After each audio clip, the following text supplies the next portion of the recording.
नारायण नारायण करते हुए जब पृथ्वी पर विचरण करने लगे हैं तो महाराज उनको प्यास लगी।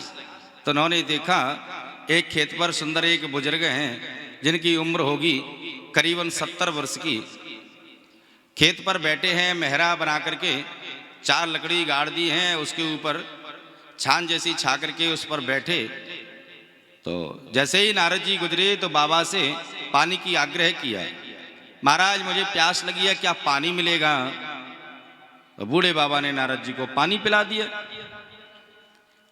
अब जब पानी पिला दिया तो नारद जी मन में विचार करते हैं, इस बूढ़े बुजुर्ग ने मेरी प्यास बुझाई, इसके बदले में न हो तो मैं इनको कुछ दे दूं।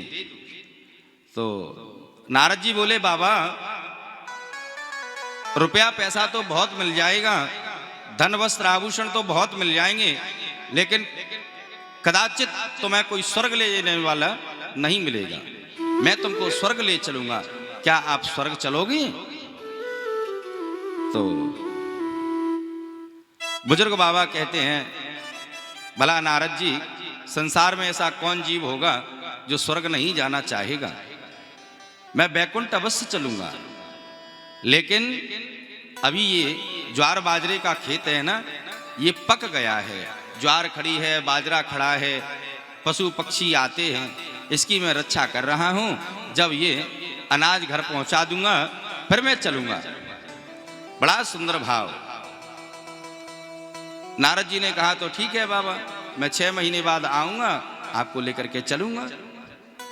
6 महीने पश्चात जब नारद जी आए, अब बाबा का खेतों में मन था, तब तक बाबा का अंत समय आ गया, मृत्यु हो गई और बाबा को महाराज मेढ़क का जन्म मिला। प्रभु ने उसको मेढ़क बना दिया। अब मेढ़क बन करके जो खेतों पर कुआ था उसी में उनको जन्म मिला। 6 महीने व्यतीत हो गए। 6 महीने बाद जब नारद जी पधारे, आवाज लगाई, अरे ओ बाबा। जब देखा बाबा कहीं नहीं तो आंखें बंद करके देखा, बाबा तो मेढ़क बने हुए कुएं में पड़े हैं। नारद जी ने आवाज लगाई, बाबा देखो आपके कहे अनुसार 6 महीने पूरे हो गए, मैं आपको लेने आया, चलो बैकुंठ चलते हैं, स्वर्ग चलते हैं। बाबा बोला, नारद जी चलने को हूं तैयार, जरा सोचताने दो, थोड़ा ठहर जाओ। क्यों? क्योंकि आषाढ़ का महीना है, वर्षा हुई नहीं है। वर्षा नहीं आषाढ़ कूप पर चरखे चल रहे 4, हो जाते जल के स्रोत बंद, देता मैं उन्हें उघार।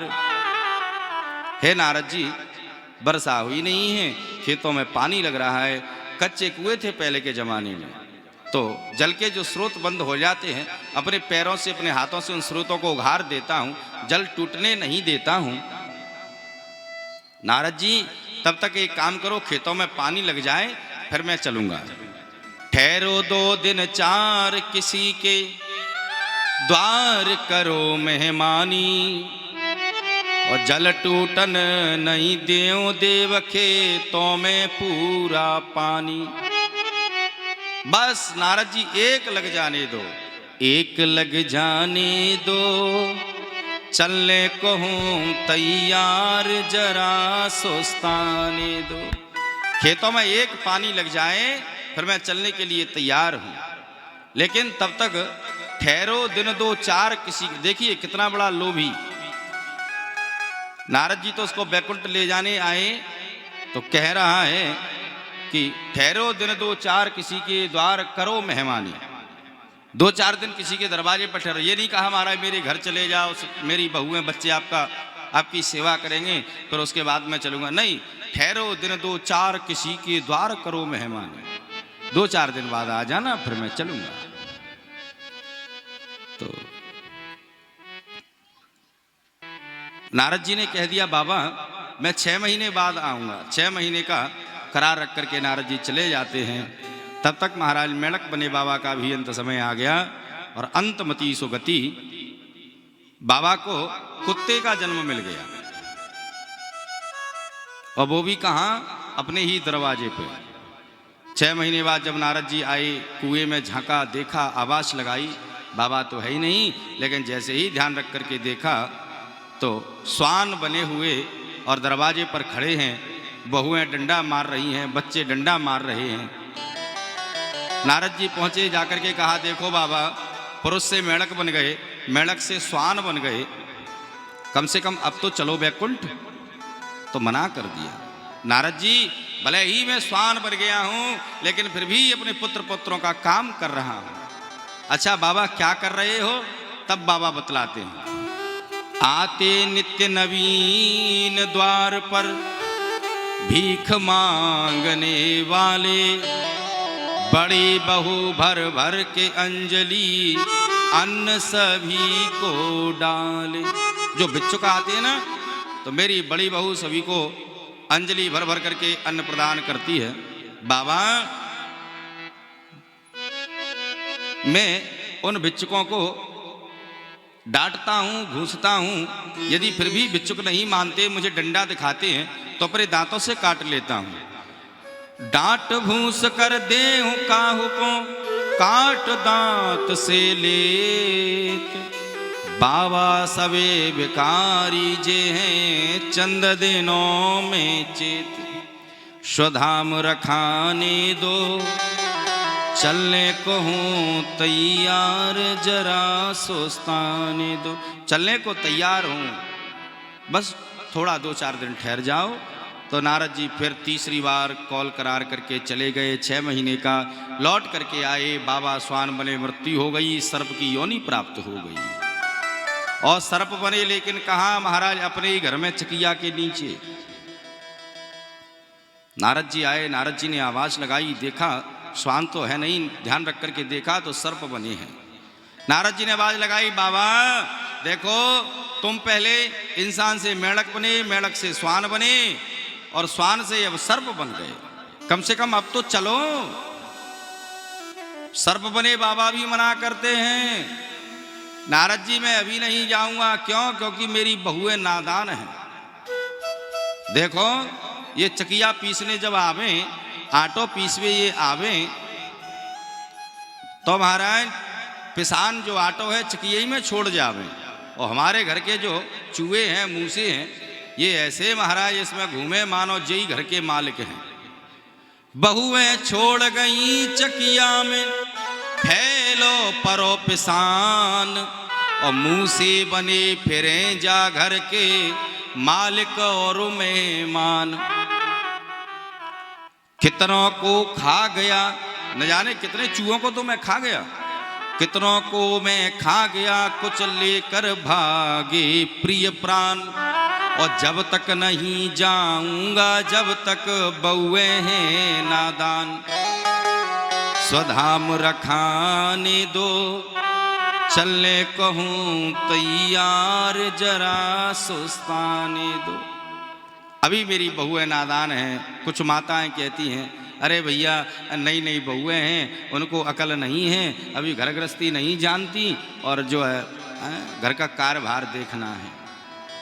अरे ऐसे ही बाबा कह रहे, बहुएं हैं नादान, सुधाम रखाने दो, चलने कहूँ तैयार, जरा सुस्ताने दो। नारद जी बोल पड़े, देख बाबा, मैं चौथी बार आयो, अब तो मैं तोकू लेकर ही जाऊंगा, क्योंकि मैंने प्रण कियो, तूने मोकू जल पिलायो तो मैंने प्रण कियो। बाबा मैं तुझे बैकुंठ भेजूंगा, बैकुंठ ले जाऊंगा। सर्प बने बाबा कहने लगे, नारद जी तुम देखते हैं मुझे कैसे ले जाओगे? तो नारद जी बोले, बाबा देख, अभी मैं तेरे बेटों को बुलाता हूं, और तेरे जिनको तू पुत्र कह रहा है, पौत्र कह रहा है, वही लाठियों से तेरी पिटाई करेंगे। सर्प बोले, महाराज वो तो मेरे पौत्र हैं, मेरी कैसे पिटाई करेंगे? तो नारद जी बोले, तुझे पता है कि ये तेरे पुत्र हैं, पौत्र हैं, लेकिन तेरे पौत्रों को, तेरी बहुओं को नहीं पता कि तू इनका बाबा है, दादा है। दरवाजे पर खड़े होकर के नारद जी ने आवाज लगाई, ओ भैया दौड़ो दौड़ो, सर्प सर्प सर्प।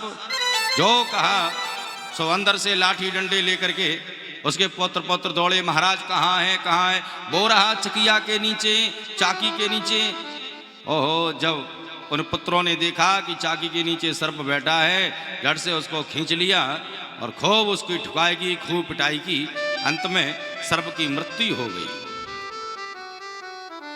अब उस सर्प से एक दिव्य ज्योति निकली है, सामने खड़े होकर के नारद जी के हाथ जोड़ करके विनय करने लगे। संतना सिधारो संत उपदेश कियो, पूतने के मोह में मलिन तन गारो। संत ने मुझे खूब उपदेश किया, लेकिन मैंने एक नहीं सुनी। संत ना सिधारो संत उपदेश कियो, पूतन के मोह में मलिन तन गारो। बन के मेढक भव कूप में निर्वाण कियो, दान को विरोधी है कूकर तन धारो। मैंने मेढक बनकर के भी जिन पुत्रों को सहारा दिया, कूकर बनकर के, श्वान बनकर के इनको सहारा दिया है?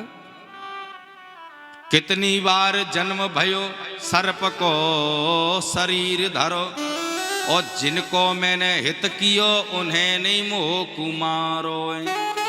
जिनको मैंने हित कियो उन्होंने ही मुझको मार दिया। धन्य है संत जिन्होंने जल के पिवाए जग जाल से उबारो है।